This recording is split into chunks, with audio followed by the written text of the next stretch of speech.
বাহ্য পূজা। বন্ধু, আমি জানি তুমি একটি দেওয়াল মাত্র নও, কিছু একটা করো, কিছু একটা করো। আমি অনুভব করিয়াছিলাম লোকটি চুরি করিলে তাহার আত্মা মুক্তির দিকে অগ্রসর হইবে। তোমাদের যে ব্যক্তিত্ব আছে তাহা কিরূপে বুঝিব? তোমরা তো একসঙ্গে উঠো, একসঙ্গে বসো এবং একই কথা বলো, এ মৃত্যুর পথ জানিবে। তোমাদের আত্মার জন্য কিছু করো, যদি ইচ্ছা হয় তবে অন্যায় করো, কিন্তু একটা কিছু করো। আমাকে তোমরা এখন বুঝিতে না পারিলেও ক্রমে বুঝিতে পারিবে। আত্মা যেন বার্ধক্যগ্রস্ত হইয়াছে, তার উপর মরিচা ধরিয়াছে। এই মরিচা ঘষিয়া মাজিয়া ছাড়াইতে হইবে, তবেই আমরা অগ্রসর হইতে পারিব। জগতে এত অন্যায় কেন, তা তোমরা এখন বুঝিতেছ। এই মরিচা হইতে নিজেদের মুক্ত করিবার জন্যই গৃহে ফিরিয়া এই বিষয়ে চিন্তা করো। আমরা জাগতিক বস্তুর জন্য প্রার্থনা করি, কোনো উদ্দেশ্য সাধনের নিমিত্তও আমরা ব্যবসায়ী বুদ্ধি লইয়া ভগবানের পূজা করি। খাওয়া পড়ার জন্য আমরা প্রার্থনা করি, পূজা উত্তম। কিছু না করা অপেক্ষা কিছু একটা করা ভালো। নাই মামার চেয়ে কানা মামা ভালো। অত্যন্ত ধনী এক যুবক রোগাক্রান্ত হইল, অমনি সে আরোগ্য লাভের জন্য গরিবদের দান করিতে আরম্ভ করিল। ইহা ভালো কাজ, কিন্তু ইহা ধর্ম নয়, আধ্যাত্মিকতাও নয়। ইহা জাগতিক ব্যাপার। কোনটা জাগতিক এবং কোনটা জাগতিক নয়, যখন উদ্দেশ্য ইহ জীবন এবং ভগবান সেই উদ্দেশ্য লাভের উপায় রূপে ব্যবহৃত হন, তখন তা জাগতিক। আবার যেখানে ঈশ্বর লাভই উদ্দেশ্য এবং জাগতিক জীবন সেই লক্ষ্যে পৌঁছবার উপায় রূপে ব্যবহৃত হয়, সেইখানেই আধ্যাত্মিক জীবনের আরম্ভ। সুতরাং যে ব্যক্তি এই জাগতিক জীবনে প্রাচুর্য কামনা করে, তাহার নিকটে এই জীবনের স্থায়িত্ব তার স্ফীত স্বর্গ বলিয়া বিবেচিত হয়। সে পরলোকগত ব্যক্তিদের দেখিতে চায় এবং তাহাদের সহিত আবার সুখে দিন কাটাইতে চায়। যে সকল মহিলা প্রেতাত্মাদের সম্মুখে আনিতে চেষ্টা করেন, তাদের মধ্যে একজন ছিলেন মিডিয়াম বা মাধ্যম। দেখিতে দীর্ঘকার, তবু তিনি মাধ্যম। বেশ, এই মহিলা আমাকে খুবই পছন্দ করতেন এবং তার নিকট যাইবার জন্য আমন্ত্রণ করিয়াছিলেন। প্রেতাত্মারা সকলেই আমার প্রতি বিনম্র ছিল। আমার অদ্ভুত অভিজ্ঞতা হইয়াছিল। বুঝিতেই পারিতেছ, ইহা ছিল মধ্যরাত্রে প্রেত শক্তিবাদীদের বৈঠক। মাধ্যম বলিল, আমি একজন প্রেতকে এখানে দাঁড়াইয়া থাকিতে দেখিতেছি। প্রেত আমাকে বলিতেছে যে ওই বেঞ্চের উপর একজন হিন্দু ভদ্রলোক বসে আছেন। আমি দাঁড়াইয়া উঠিয়া বললাম, তোমাকে এই কথা বলিবার জন্য কোনো প্রেতাত্মার সাহায্য প্রয়োজন হয় না। সেখানে একজন সুশিক্ষিত, বুদ্ধিমান এবং বিবাহিত যুবক উপস্থিত ছিল। সে তার মাতাকে দেখিবার জন্য আসিয়াছিল। মাধ্যম বলল, অমুকের মা এখানে আসিয়াছেন। যুবকটি তার মায়ের বিষয়ে আমাকে বলিতেছিল। তার মা মৃত্যুকালে খুবই ক্ষীণ হইয়া পড়েন, কিন্তু পর্দার অন্তরাল হইতে যে মা বাহির হইল, তোমরা যদি তাকে দেখিতে, যুবকটি কি করে তা দেখিতে চাইলাম, কি করে তাহা দেখিতে চাইলাম। আমি দেখিয়া বিস্মিত হইলাম যে যুবকটি লাফাইয়া এসে প্রেতাত্মাকে আলিঙ্গন করিয়া বলল, মাগো, তুমি প্রেতলোকে গিয়া অপরূপ হইয়াছ। আমি বললাম, আমি ধন্য যে আমি এইখানে উপস্থিত আছি। এইসব ঘটনা মানুষের প্রকৃতি সম্বন্ধে আমার অন্তর্দৃষ্টি খুলিয়া দিয়াছি।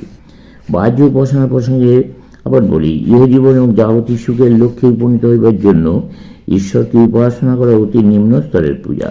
অধিকাংশ লোকই দেহের এই মাংসপিণ্ড এবং ইন্দ্রিয়ের সুখ অপেক্ষা উচ্চতর কোনো চিন্তা করতে পারে না। এই বেচারারা এই জীবনে যে সুখের সন্ধান করে, সে সুখ পাশব সুখ। তাহারা প্রাণী খাদক, তারা তাদের সন্তান সন্ততিদের ভালোবাসে। ইহাই কি মানুষের সব গৌরব? আমরা আবার সর্বশক্তিমান ঈশ্বরকে পূজা করি। কি জন্য?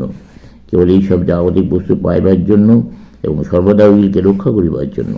ইহার অর্থ এই যে আমরা এখনো পশু পক্ষীর জীবনের ঊর্ধ্বে উঠতে পারি নাই। পশু পক্ষী অপেক্ষা আমরা মোটেই উন্নততর নই। আমরা উন্নত কিছু জানিও না। আমাদেরও কি ঠিক? আমাদের আরও উচ্চতর শিক্ষা পাওয়া উচিত। পশু পক্ষীদের সহিত আমাদের তফাৎ এই যে আমাদের মতো তাদের ঈশ্বর বলিয়া কিছু নাই। পশুদের মতো আমাদের 5টি ইন্দ্রিয় আছে, কিন্তু তাহাদের ইন্দ্রিয়গুলি আরও তীক্ষ্ণ। একটি কুকুর যে রূপে তৃপ্তি সহকারে একখণ্ড হাড় চেবায়, আমরা এক গ্রাস অন্ন তেমন তৃপ্তির সহিত খাই না। আমাদের পক্ষে তাদের জীবন আনন্দ বেশি। সুতরাং আমরা পশুদের চেয়ে একটু নিকৃষ্ট। তোমরা কেন এমন কিছু হইতে চাইবে যাহাতে প্রকৃতির কোন শক্তি তোমাদের উপর অধিকতর কার্যকরী হইবে। একটি বিশেষ গুরুত্বপূর্ণ চিন্তনীয় বিষয়, কি তোমাদের কাম্য? এই জীবন, ইন্দ্রিয় সুখ, এই শরীরের, অথবা অনন্তগুণে মহৎ এবং উচ্চতর কোনো কিছু বস্তু, এমনকি অবস্থা যাহার কোনো চ্যুতি নাই, যেখানে কোনো পরিবর্তন নাই? অতএব ইহা দ্বারা কি পতিত হয়? তোমরা বলো, হে প্রভু, অন্ন দাও, অর্থ দাও, আমার রোগ নিরাময় করো, ইহা করো, তাহা করো।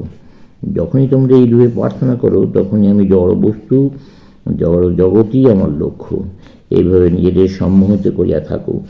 প্রত্যেকবারই যখন তোমরা জাগতিক অভিলাষ পূরণের জন্য উদ্যোগী হও, ততবারই তোমরা বলিতে থাকো, আমরা জড়দেহ মাত্র, আমরা আত্মা নই। ঈশ্বরের ধন্যবাদ যে এইগুলি সব স্বপ্ন মাত্র। ঈশ্বরকে ধন্যবাদ যে এইগুলি অদৃশ্য হইয়া যাইবে। ঈশ্বরকে ধন্যবাদ যে সৃষ্টিতে মৃত্যু, সেই মহান মৃত্যু আছে, যা সব ভ্রান্তি, সব স্বপ্ন, এই দেহবাদিতা, এই মর্মবেদনার অবসান ঘটাইয়া দেয়। কোনো স্বপ্নই চিরস্থায়ী হইতে পারে না। শীঘ্র অথবা বিলম্বে ইহা অবশ্যই শেষ হইবে। স্বপ্নকে চিরস্থায়ী করিতে পারে এমন কেউ নাই। আমি ঈশ্বরকে ধন্যবাদ দিতেছি যে তিনি এর ব্যবস্থা করিয়াছেন। তবুও বলিব, এই প্রকার উপাসনার সার্থকতা আছে। এভাবে চলিতে থাকো। প্রার্থনা একেবারে না করা অপেক্ষা কোনো কিছুর জন্য প্রার্থনা করা ভালো। এই সোপানগুলি অতিক্রম করিয়া যাইতে হইবে। এগুলি প্রাথমিক শিক্ষা। মন ক্রমশ ইন্দ্রিয়, দেহ, এই জাগতিক ভোগসুখের ঊর্ধ্বে কোনো বস্তুর বিষয়ে চিন্তা করিতে আরম্ভ করে। মানুষ কীরূপে ইহা করে? প্রথমে মানুষ চিন্তাশীল হয়। তুমি যখন কোনো একটা সমস্যা চিন্তা করিতে থাকো, তখন সেইখানেই চিন্তার এক অপূর্ব আনন্দ আসে। ইন্দ্রিয়ের ভোগ সুখ বলিয়া কিছু থাকে না। এই আনন্দই মানুষকে মনুষ্যত্বের দিকে লইয়া যায়। একটি মহৎ ভাবের বিষয়ে চিন্তা করো। চিন্তা যতই গাঢ় হইবে এবং মন সংযত হইবে, তখন তোমার দেহের বিষয়ে আর মনে উদিত হইবে না। তোমার ইন্দ্রিয়গুলির কাজ বন্ধ হইয়া যাইবে। তখন তুমি সমস্ত দেহ জ্ঞানের ঊর্ধ্বে চলিয়া যাইবে। তখন ইন্দ্রিয়ের মধ্য দিয়া যাহা কিছু প্রকাশিত হইতেছিল, সবই ওই একটিভাবে কেন্দ্রীভূত হইবে। ঠিক সেই মুহূর্তে তুমি পশু অপেক্ষা উন্নত। সেই সময় দেহাতীত এমন একটি অনুভূতি, এমন একটি প্রত্যক্ষ উপলব্ধি তুমি লাভ করিবে, যা কেহই তোমার নিকটে কাড়িয়া লইতে পারিবে না। মনের লক্ষ্য সেখানে ইন্দ্রিয়গ্রাহ্য জগতে নয়। এইরূপে ইন্দ্রিয়গ্রাহ্য জগৎ হইতে আরম্ভ করিয়া তুমি অন্য অনুভূতির রাজ্যে একটু একটু করিয়া প্রবেশ অধিকার লাভ করিবে। তখন এই জগৎ বলিয়া তোমার নিকট আর কিছুই থাকিবে না। যখন তুমি সেই আত্মার একটু আভাস পাইবে, তখন তোমার ইন্দ্রিয় বোধ, তোমার ভোগ আকাঙ্ক্ষা, তোমার দেহাশক্তি চলিয়া যাইবে। সেই ভাবরাজ্যের আভাস একের পর এক তোমার নিকট উদ্ঘাটিত হইবে। তোমার যোগ সম্পূর্ণ হইবে এবং আত্মা তোমার নিকট আত্মারূপেই প্রতিভাত হইবে। তখনই তুমি ঈশ্বরকে আত্মারূপে উপাসনা করিতে আরম্ভ করিবে। তখন তুমি বুঝতে পারিবে যে উপাসনা কোনো স্বার্থ সাধনের নিমিত্ত নয়। অন্তরে এই পূজা ছিল ভালোবাসা, যা অসীম হইয়াও সসীম। ঈশ্বরের পাদপদ্মে ইয়া অন্তরের চিরন্তন আত্মনিবেদন, সর্বস্ব অর্পণ। সেখানে কেবল তুমি, আমি নই। আমি সেখানে মৃত, তুমি সেখানে আছো, আমি নাই। সেখানে আমি ধন, সৌন্দর্য, এমনকি পাণ্ডিত্যও কামনা করি না। আমি মুক্তি চাই না। যদি তোমার অভিপ্রেত হয়, তবে 20,000 বার নরকে গমন করিব। আমি কেবল একটি বস্তু কামনা করি, হে ঈশ্বর, তুমি আমার প্রেমাস্পদ হও।